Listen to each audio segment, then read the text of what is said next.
আসসালামু আলাইকুম। কেমন আছেন সবাই? আজকে আপনাদের জন্য অসাধারণ এক মুভি নিয়ে এসেছি। মুভির নাম রিভার অফ ব্লাড। এই মুভিতে আপনারা অ্যাডভেঞ্চার থেকে শুরু করে সার্ভাইভাল, থ্রিলার সব ধরনের ফিল পাবেন, যেটা আপনাকে শেষ পর্যন্ত গল্পে বেঁধে রাখবে। একদল বন্ধু গভীর জঙ্গলে রিভার রাফটিং করতে যায়, অর্থাৎ জঙ্গলের মধ্য দিয়ে যে নদী অতিবাহিত হয়েছে সেই নদীতে রাফট নিয়ে ঘুরতে যায়। কিন্তু সেই নদীতে ঘুরতে যাওয়ার পর তারা একের পর এক খুন হতে শুরু করে। খুন করার পর তাদের শরীর থেকে মাথা আলাদা করে সিদ্ধ করে খাওয়া হচ্ছে, এবং বাকি শরীরের মাংসগুলো কেউ একজন কাঁচাই খেয়ে ফেলছে। কিন্তু শেষ পর্যন্ত তাদের সাথে আসলে কি পরিণতি হয় এটা জানতে হলে আপনাকে মুভির শেষ পর্যন্ত দেখতে হবে। তো চলুন আর কথা না বাড়িয়ে গল্প শুরু করা যাক। গল্পের শুরু হয় সাউথ এশিয়ার এক জঙ্গল থেকে, যেখানে কিছু কর্মচারীদের আমরা জঙ্গলে কিছু গাছ কাটতে দেখতে পাই। গাছ কাটার পর জঙ্গলের এই অংশে তারা একটি হোটেল চালু করার প্ল্যান করেছিল। হোটেল চালু হলেই এখানে পর্যটক আসতে শুরু করবে এবং অল্প দিনেই তারা ভালো একটি মুনাফা করতে পারবে। তো গাছ কাটার সময় শ্রমিকরা অদ্ভুত কিছু আওয়াজ শুনতে পায়, যেন জঙ্গলের ভেতর থেকে কেউ চিৎকার করছিল। এখানে দুইজন শ্রমিক কাজ করছিল। মেশিনটাকে থামানোর পর তারা জঙ্গলের কিছুটা ভেতরে বিষয়টা চেক করতে গেলে এক অদ্ভুত ধরনের মানুষ, যার শরীরে কোনো জামা কাপড় ছিল না, সেই আদিম ও প্রাচীন মানুষ দুই শ্রমিকের উপরে আক্রমণ করে দেয়। শ্রমিকরা পালানোর চেষ্টা করলেও তারা ব্যর্থ হয়। সেই আদিম যুগের মানুষ শ্রমিকদের হত্যা করার পর তাদের শরীরের মাংস ছিঁড়ে খেতে শুরু করে। দৃশ্যপট পরিবর্তন হলে আমরা চারজন বন্ধুকে দেখতে পাই, যাদের নাম ছিল নিক, ক্লারা, হেনরি ও স্যামি। ক্লারা ছিল নিকের গার্লফ্রেন্ড এবং স্যামি ছিল হেনরির গার্লফ্রেন্ড। এখানে তারা গুরুত্বপূর্ণ একটি বিষয় নিয়ে আলোচনা করছিল, যে তারা জঙ্গলে রিভার রাফটিং করতে যাবে, এবং এটা নিকের অনেক দিনের স্বপ্ন ছিল। নিকের টাকা পয়সার কোনো অভাব ছিল না। কোথায় কোথায় সে হেনরিকে অনেক ছোট করত। হেনরিও বিষয়টি বুঝতে পারত, কিন্তু এই বিষয়ে নিককে সে কিছু বলতো না। যাই হোক, পরের দিন সকালবেলা তারা একজন গাইডকে সাথে নিয়ে জঙ্গলের কাছে পৌঁছে যায় এবং গাইডের কথা অনুযায়ী রিভার রাফটিং করার জন্য তৈরি হতে শুরু করে। গাইড এখানে রিভার রাফটিং করার নিয়মগুলি বলে দিচ্ছিল, যে একটি রাফটে দুইজন করে বসা যাবে এবং বৈঠার সাহায্যে রাফটিং করতে হবে, অনেকটা নৌকা চালানোর মতো আর কি। তো গাইডের কথা অনুযায়ী সবাই রেডি হয়ে নদীতে রাফটিং করার জন্য বেরিয়ে পড়ে। নদীতে রাফটিং করার সময় আশেপাশের সৌন্দর্য দেখে তারা মুগ্ধ হয়ে যায়। এইরকম অসাধারণ সৌন্দর্য তারা এর আগে কখনোই দেখেনি। অপরূপ সৌন্দর্যে মুগ্ধ হয়ে স্যামি গাইডকে জিজ্ঞাসা করে, আচ্ছা, এই কাজ তুমি কতদিন ধরে করছো? এই যে আমাদের মতো পর্যটকদের ঘুরতে নিয়ে আসা। স্যামির কথা শুনে গাইড বলে, আমি দীর্ঘ 4 বছর ধরে এই কাজ করছি।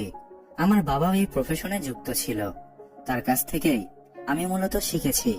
কিন্তু বাবা রাফটিং শেখাতে গিয়ে এই জঙ্গলে হারিয়ে যায়। অনেক খোঁজার পরেও তাকে আর খুঁজে পাওয়া যায়নি। শুনেছিলাম এই জঙ্গলে প্রাচীন মানুষ বসবাস করে, তারা মানুষকে মেরে কাঁচা মাংস খায়। সবাই বলেছিল আমার বাবা তাদের হাতেই মারা গেছে, কিন্তু আমি আজ পর্যন্ত সেই প্রাচীন ও আদিম মানুষদের অস্তিত্ব খুঁজে পাইনি। তারা এসব যখন কথোপকথন করছিল, তখন জঙ্গলের অন্যদিকে আমরা দুইজন বাইকারকে দেখতে পাই, যারা ডার্ট বাইকের মজা নিচ্ছিল আর সাথে সাথে লাইভ স্ট্রিমও করছিল। এর মধ্যে তাদের সামনে নো এন্ট্রির একটি বোর্ড চলে আসে, যেটা দেখে তারা থেমে যায়। তবে তাদের ভিউয়ার্সরা বলতে থাকে, যদি তারা ভেতরে না যায় তবে তারা লাইভ স্ট্রিম বন্ধ করে দিবে। এই দেখে তারা জঙ্গলের ভেতরে যাওয়ার সিদ্ধান্ত নেয়। তারা যখন জঙ্গলের ভেতর দিয়ে বাইক চালিয়ে যাচ্ছিল, তখন হঠাৎ দড়ির মতো একটা কিছু এসে প্রথম বাইকারকে ফেলে দেয়। পেছনের বাইকার, যার নাম ম্যাক্সি, সেও পড়ে যায়। সে যখন নিজেকে সামলাচ্ছিল, তখন এই কিছু একটা এসে তার বয়ফ্রেন্ডের শরীর টুকরো টুকরো করে দেয় আর ওখান থেকে পালিয়ে যায়। কিন্তু ম্যাক্সি মনে করেছিল তার বয়ফ্রেন্ড তার সঙ্গে মজা করছে, তাই সে যখন তার কাছে যায়, সে দেখতে পায় তার বয়ফ্রেন্ডের মাথা সেখানে পড়ে আছে। ম্যাক্সির তো হুঁশ উড়ে যায়। ওখান থেকে সে পালিয়ে একটা গুহার ভিতরে চলে আসে, যেটা তার জন্য ছিল অনেক বড় একটা ভুল, কারণ বাইরে থেকে গুহার ভেতরে বিপদ আরো বেশি ছিল। বিপদ বুঝতে পেরে ম্যাক্সি তার ফোন বের করে একটি ভিডিও শুট করে, যেখানে সে বলছিল যদি কেউ এই ফোনটা পায় তাহলে সে যেন এই মেসেজটা তার মার কাছে পৌঁছে দেয়। আমরা সেখানে একটা ছায়া দেখতে পাই। এসব বলার সাথে সাথে সেই ছায়াটি ম্যাক্সিকে মেরে ফেলে এবং সেখান থেকে চলে যায়। কিন্তু গল্প তো এখানেই শেষ নয়। এরপর আমাদের স্যামিকে দেখানো হয়, যে আদিমানবের গল্পে অনেক বেশি ইন্টারেস্টেড ছিল। তাই গাইডার তাকে এ বিষয়ে আরো গল্প শোনাতে শুরু করে। যেমন এই যে কাবিলার মানুষ, তারা তাদের শিকারকে খুব সহজে মেরে ফেলে না, কারণ তাদের কাছে স্টোরেজ করে রাখার ক্ষমতা নেই। তারা শিকারকে জীবিত রেখে তাদের শরীরের অংশ কেটে ধীরে ধীরে শরীর থেকে মাংস কেটে খেতে শুরু করে। শুধু এটাই নয়, এমনও শোনা যায় তারা তাদের শিকারের পা ভেঙে তারপর তাদেরকে জঙ্গলের মাঝে ফেলে রাখে, যেন ওই কাবিলার ছোট বাচ্চারা শিকার শিখতে পারে। যেমনটা হয়েছিল জঙ্গলে গাছ কাটতে আসা এক ওয়ার্কারের সাথে। গল্পের শুরুতে গাছ কাটতে আসা এক ওয়ার্কারকে আমরা যখন দেখেছিলাম, সে জঙ্গলের কাবিলাবাসীদের হাত থেকে কোনো রকমে পালাতে সক্ষম হয়েছিল, আর নদী পার হয়ে সে মেইন রোড পর্যন্ত পৌঁছে গিয়েছিল। মানুষরা তাকে আহত অবস্থায় পেয়েছিল আর দ্রুত তার চিকিৎসা করেছিল।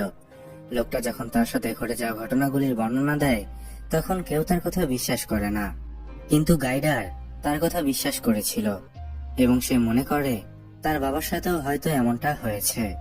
এজন্য গাইডার সেদিন থেকে মনে মনে ঠিক করে নেয়, জঙ্গলে যদি কখনো আদি মানবদের সাথে দেখা হয়ে যায় তাহলে সে তাদের উপর বদলা নিবে এবং একবার হলেও সে আদি মানবদের দেখতে চায়। গাইডার আরো কিছু বলতো, এর মধ্যেই সেখানে হেনরি চলে আসে। এরপর সবাই ঘুমাতে চলে যায়। মাঝরাতে ক্লারা টয়লেটে যাওয়ার জন্য উঠলে কেউ তাকে পেছন থেকে ধরে, যেটাতে সে অনেক ভয় পেয়ে যায়।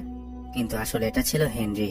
তারা দুজনেই একে অপরের পার্টনারকে ঠকিয়ে রিলেশন করছিল, যার ব্যাপারে কেউ জানতো না। তবে আজ ক্লারা বলে সকলকে তাদের এই কথাটা জানিয়ে দেওয়া উচিত। তবে হেনরি বলে না, সে প্রথমে স্যামিকে বিয়ে করবে, কারণ এরপর স্যামির বাবা এবং তার সম্পত্তি তার নামে হয়ে যাবে। এরপর সে স্যামিকে ডিভোর্স দিয়ে ক্লারাকে বিয়ে করবে, যে কথাটা ক্লারার খুব একটা পছন্দ হয় না। এজন্য সে ওখান থেকে রেগে চলে যায়। আর এদিকে আমরা স্যামি আর নিককে দেখতে পাই। তারা দুজনেই জেগেছিল আর দুজনেই পার্টনারদের এমন কথা শুনে অনেক কষ্ট পায়। তাদের এসব কথা শুনে তারা খুব একটা অবাক হয় না, কারণ আগে থেকেই তারা এসব জানতো, কিন্তু এ ব্যাপারে তারা তাদেরকে কিছু বলেনি। এরপর সকাল হয়ে যায়। তারা খুবই এক্সাইটেড ছিল, তারা আজকে ঘুরতে বের হবে, কিন্তু এ কি, নিককে কোথাও দেখা যাচ্ছে না। এতে তারা সবাই অনেক অবাক হয়, কারণ কাল রাত পর্যন্ত নিক তো তাদের সঙ্গেই ছিল। এর মধ্যে গাইডার জানায় যে তাদের ফোনওয়ালা ব্যাগও সে নিজের সাথে নিয়ে গিয়েছিল। এটা শুনে সবাই অবাক হয়ে যায় যে সে ফোনের ব্যাগটা কেন নিয়ে গেল। তো এখানে দাঁড়িয়ে আর সময় নষ্ট না করে তারা সবাই নিককে খুঁজতে বের হয়। খুঁজতে খুঁজতে তারা একটা গুহার সামনে আসে। তারা ভাবছিল নিক হয়তো এই গুহার ভেতরে আছে, এজন্য তারা ভেতরে যাওয়ার সিদ্ধান্ত নেয়। তবে গাইডার বলে সে ভেতরে যাবে না, তাদের জন্য সে বাইরেই অপেক্ষা করবে।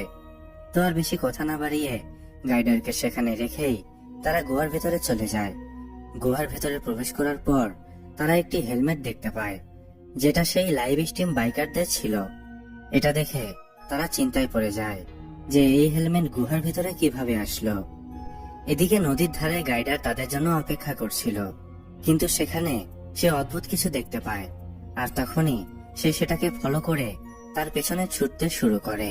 দৌড়াতে দৌড়াতে সে অনেকগুলো কাকতাড়ুয়া দেখতে পায়, যেগুলো বিভিন্ন প্রফেশনের মানুষদের পোশাক পরেছিল, যাদের মধ্যে তার বাবার পোশাকও ছিল।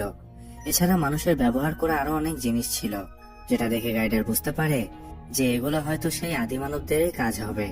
এর মধ্যে একজন আদিমানব হঠাৎ করেই তার উপর হামলা করে দেয়, যা দেখে সে নিজের বোটের দিকে দৌড়ে আসতে থাকে।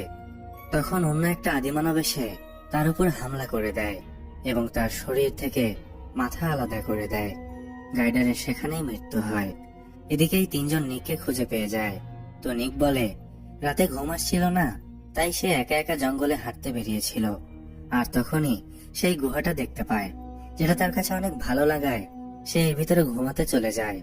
তো নিকের রাতের ঘুমটা অনেক ভালো হয়েছে। তো এখানে নিকের রাতের ঘুম না আসার ব্যাপারটা ক্লারা ও হেনরি শুনে একটু আনইজি ফিল করে, কারণ তাদের মনে হচ্ছিল হয়তোবা নিক তাদের গোপন রিলেশনের কথা জেনে ফেলেছে। কথাটা আসলে সত্যিও ছিল, কারণ তারা যখন ফিরে আসছিল তখন কথায় কথায় নিক হেনরিকে অনেক অপমান করছিল এবং বলছিল যে তোমার এত সুন্দর একটা পার্টনার থাকার পরেও তোমার অন্য পার্টনারের প্রতি এত আকর্ষণ কেন। যে ব্যাপারটা নিয়ে তাদের মধ্যে ঝগড়া শুরু হয়ে যায়। কিন্তু এর মধ্যে ক্লারা তাদেরকে ডাক দিয়ে বলে যে তারা গাইডারকে কোথাও খুঁজে পাচ্ছে না, হয়তো সে তাদেরকে ছেড়ে চলে গেছে। এই জন্য তারা হোটেলের উদ্দেশ্যে রওনা হয়। কিছু দূর এগিয়ে আসার পর তারা মাঝ রাস্তায় গাইডারের বোটটা দেখতে পায়, যেখানে হেনরি রক্তের ছাপ দেখে অনেক ভয় পেয়ে যায়। তবে সবচেয়ে ভয়ানক জিনিস তো দেখতে পায় ক্লারা। আসলে সেখানে একটা বাসনের মধ্যে কিছু একটা সেদ্ধ হচ্ছিল। ক্লারা যখন সামনে যায় তখন সে সেখানে গাইডারের মাথা সেদ্ধ হতে দেখতে পায়, যেটা দেখে তারা ভীষণ ভয় পেয়ে যায় আর নিক বমি করে ফেলে। তো এরপর তারা দ্রুত সেখান থেকে পালাতে শুরু করে, কিন্তু তাদের সামনে একটি বড় গাছ এসে পড়ে। তো এটা এভাবেই পার করা সম্ভব ছিল না। হেনরি বলে যে তাদের প্রথমে পানির নিচ দিয়ে বোটটা পার করতে হবে, এরপর তাদের নিজেদের পার হতে হবে। তো যখন তারা পানির নিচে যায় তখন হঠাৎ এক আদিমানব তাদের উপর আক্রমণ করে দেয়। হেনরি তাকে প্রতিহত করার চেষ্টা করছিল, কিন্তু সে পারছিল না। ঠিক তখনই ক্লারা একটা পাথর দিয়ে সেই আদিমানবের মাথায় বাড়ি মারে। এতে তার মনোযোগ সরে গেলে সেই সুযোগ নিয়ে সে বুকের মধ্যে ছুরি ঢুকিয়ে দেয় আর ওখান থেকে তারা পালিয়ে যায়। কিন্তু জঙ্গলের ভেতরে তাদের এক সাথী এসব দেখে ফেলে আর প্রচন্ড রেগে যায়। সেজন্য সে তার সাথীর হৃৎপিণ্ড বের করে সেটাকে খেয়ে কসম করে যে এর প্রতিশোধ সে নিবেই। এর মানে এদের বিপদ আরো কয়েক গুণ বেড়ে গেল, কারণ তাদের ধারণাই ছিল না যে এই আদিমানবের দল ঠিক কতটা বড় আর ঠিক কতটা ভয়ানক। তো এরপর তারা দ্রুত সামনে এগোতে শুরু করে। মাঝপথে নিক হেনরিকে বলে, আমার জন্য এত কিছু করার জন্য তোমাকে অনেক ধন্যবাদ। বোঝা যাচ্ছিল এটা একটা খোঁচা মারার কথা ছিল, যেটা হেনরি খুব ভালোভাবেই বুঝে যায়, সাথে স্যামিও। তবে সে তাকে কিছু বলে না, কারণ সময়টা এখন লড়াই করার নয়, বরং একে অপরের পাশে থেকে এই ভয়ানক মরণপথ থেকে বের হওয়ার উপায় খুঁজে বের করা। রাতের বেলা স্যামি আশপাশ থেকে সবার জন্য কিছু ফল সংগ্রহ করে নিয়ে আসে আর বলে যে ভয় পাবার কোনো কারণ নেই, তারা আমাদেরকে এত দ্রুত মারবে না, কারণ শিকার করা তাদের পছন্দ আর তারা চাইবে না আমাদের সবাইকে একসাথে মেরে সবার মাংস নষ্ট করতে। তাই আমাদের নিজেদের খেয়াল রাখতে হবে আর প্রতি রাতে যে কোনো একজনকে পাহারা দিতে হবে, যেমন আজ রাতে পাহারা দেবে হেনরি। এরপর সে নিকের কাছে যায় আর তাকে সান্ত্বনা দিয়ে বলে যে তারা এখান থেকে অবশ্যই বের হবে। তবে নিকের বিশ্বাস ছিল যে তারা এখান থেকে কখনোই বেঁচে ফিরতে পারবে না, কারণ একে তো রাস্তা জানা নেই, তার উপর ক্লারা প্রেগনেন্ট। স্যামি তাকে প্রমিস করে যে যাই হয়ে যাক না কেন সে ক্লারার কোনো ক্ষতি হতে দেবে না, তাই যেন সে নিশ্চিন্তে ঘুমাতে চলে যায়। এরপর তারা ঘুমিয়ে গেলে সেখানে এক আদিমানবকে দেখা যায় যে তাদেরকে মারার জন্য ওঁত পেতেছিল। তবে সে কিছু করার আগেই হেনরি তার উপরে আক্রমণ করে দেয়। তবে আদিমানবের শক্তি বেশি থাকায় সে পেরে উঠছিল না। তখনই পেছন থেকে নিক তাকে বাঁচানোর জন্য চলে আসে আর সেই আদিমানবের মাথায় আঘাত করে, যে চক্করে হেনরি সেখানে নিচে পড়ে যায়। তবে সে যখন উঠে আসে সে দেখতে পায় তারা অলরেডি নিককে বন্দী বানিয়ে ফেলেছে। প্রথমে তো সে তাকে বাঁচানোর চেষ্টা করতে থাকে, পরে সে যখন বুঝতে পারে নিক বাঁচতে পারবে না তখন সে পালানোর সিদ্ধান্ত নেয়। আর যাওয়ার আগে সে নিককে বলে যায় যে সে তার স্ত্রী ক্লারার ভালোভাবে খেয়াল রাখবে আর যে বাচ্চাটা আছে সেটা তারই। এটা বলে সে ওখান থেকে চলে যায়। এরপর আমরা দেখতে পাই আদিমানবরা নিককে উল্টো করে ঝুলিয়ে রেখেছে। এরপর একটা ছোট্ট বাচ্চাকে দিয়ে নিকের শরীরের অনেকগুলো টুকরো করায়, অর্থাৎ ধীরে ধীরে এখন তারা নিককে খেতে শুরু করবে। এদিকে হেনরিও আহত ছিল, তবে কোনো রকম ভাবে সকাল হতে হতে সে তার বাকি বন্ধুদের কাছে পৌঁছে যায়। এরা দুজন তাকে এমন অবস্থায় দেখে ভয় পেয়ে যায় আর জিজ্ঞাসা করে সব ঠিক আছে কিনা। হেনরি তাদেরকে মিথ্যা কথা বলে। হেনরি বলে, হ্যাঁ সবকিছু ঠিক আছে, নিক অলরেডি মেইন রাস্তা পর্যন্ত পৌঁছে গেছে আর সে যে কোনো সময় সাহায্য নিয়ে চলে আসবে। তাদের এখন উচিত দ্রুত সামনের দিকে এগোনো। যখন তারা এগোচ্ছিল তখন আদিমানবেরা আবারও তাদের পিছু করতে শুরু করে, যাদের থেকে পালাতে গিয়ে ক্লারা তাদের এই পাতা একটা ফাঁদে পড়ে যায় আর তার কাঁধে একটা ধারালো বস্তু ঢুকে যায়, হেনরি কোনো রকম ভাবে স্যামিকে নিচে পাঠায় ক্লারাকে তুলে আনার জন্য। তখন ক্লারা স্যামিকে বলে যে আমি তোমাকে ধোঁকা দিয়েছি। যেটা শুনে স্যামি বলে, সেটা আমি জানি। যেমন তেমন ভাবে তারা ক্লারাকে উপরে তুলে আনে। তবে সে ব্যথায় অনেক বেশি ছটফট করছিল, কারণ একে তো সে ছিল প্রেগনেন্ট, তার উপরে সেই ধারালো বস্তুটা তার কাঁধের এফর ওফর হয়ে গিয়েছিল, যার ফলে অনেক রক্তক্ষরণ হচ্ছিল। হেনরি তাকে বাঁচার জন্য সাহস জোগাচ্ছিল আর তার বন্ধু নিককে দেয়া প্রতিশ্রুতি পালন করার চেষ্টা করছিল। তো এরপর তারা তিনজন সামনে এগিয়ে একটা ঝর্ণা দেখতে পায় আর নিচে লাফ দেয়। ভাগ্যক্রমে সেখানে তাদেরই একটা বোট তারা খুঁজে পায় এবং সে বোটে করে তারা সামনের দিকে এগোতে শুরু করে। সামনের দিকে এগোনোর সময় হেনরি কিছু একটা বুঝতে পেরে খুব চালাকির সাথে নিজেকে গাছের পেছনে লুকিয়ে ফেলে। তখনই সেখানে আমরা এক আদিমানবকে দেখতে পাই। হেনরি তার উপর আক্রমণ করে দেয়, তবে সে হেনরি থেকে অনেক বেশি শক্তিশালী থাকায় সে তাকে সেখানেই বেঁধে বাকি দুজন মানে ক্লারা আর স্যামিকে মারতে চলে যায়। তবে হেনরি তো এত সহজে হার মানবে না। একটা ছুরির মাধ্যমে নিজের রশি সে কেটে পানিতে পড়ে যায় আর সেই আদিমানবের উপর হামলা করে দেয়। সে ওইসব মুহূর্তের কথা ভাবতে শুরু করে যখন এই আদিমানবরা তার বন্ধুকে অনেক কষ্ট দিয়ে মেরেছিল। এসব ভেবে সে ওই আদিমানবের ধর থেকে মাথা আলাদা করে ফেলে আর চিৎকার করতে করতে বলে সে তার বন্ধুর স্ত্রী ও বাচ্চাকে কিছু হতে দেবে না। এই আদিমানবকে মারার পর তার সামনে পুরো আদিমানবের কাবিলা চলে আসে, যেটা দেখে হেনরির গলা শুকিয়ে যায়। সে ক্লারার স্যামিকে পেছনে না তাকিয়ে সামনের দিকে এগিয়ে যেতে বলে আর নিজে সেই নরখাদকদের দলের দিকে এগিয়ে যায়। এবার সে তার বন্ধুর মৃত্যুর প্রতিশোধ নেবেই, কিন্তু কিছুক্ষণ যেতে না যেতেই সেই নরখাদকরা হেনরিকে নৃশংসভাবে মেরে ফেলে। এদিকে ক্লারা আর স্যামি হেনরির আত্মত্যাগকে বৃথা যেতে না দিয়ে পাহাড় বেয়ে উপরে উঠে যায় এবং নিজেদের জীবন বাঁচিয়ে নেয়। আর এর সাথেই এই শান্ত সুন্দর জঙ্গলের ভয়ঙ্কর নরখাদকদের গল্প এখানেই শেষ হয়ে যায়।